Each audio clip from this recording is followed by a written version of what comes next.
order to see a lie and a delusional state, you have to have a concept of truth. Yeah, you have to have a concept.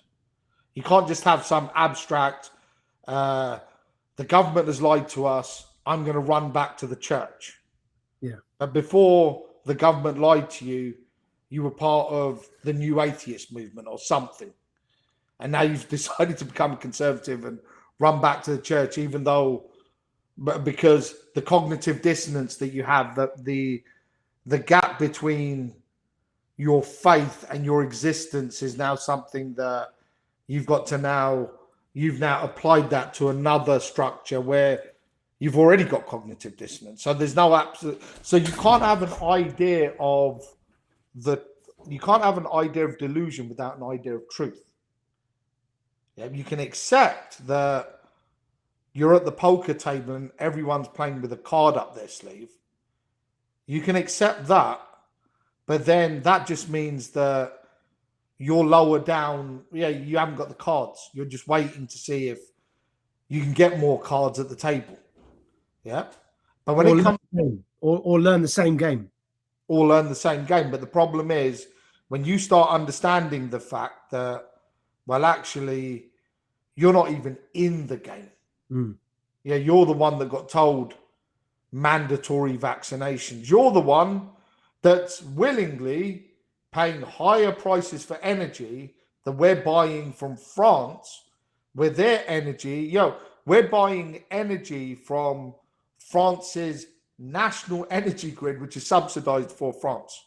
Yeah. Yeah. And that's why they can say to you, yeah, we're going to bring in another pandemic, because you're not going to get up and do anything. You haven't got the balls to get up and do it. In fact, you haven't even got the reality to your state of reality is a state of psychosis. Okay, where does this take us to then? Where it takes us to the point, yeah, everyone does believe. The problem is everyone does believe in evil. Everyone is so skeptical because the Karl Marx, Nietzsche, the Cartesian paradigm of reality actually puts you in a state of it's you against everyone, even your kids, your wife, and this idea of reality is very separate, remember, Maajid, because when we start talking about the Matrix, it's a very separate reality to what Plato, because you've got to remember, even the concept of the Matrix is based on Plato's cave. Plato's cave.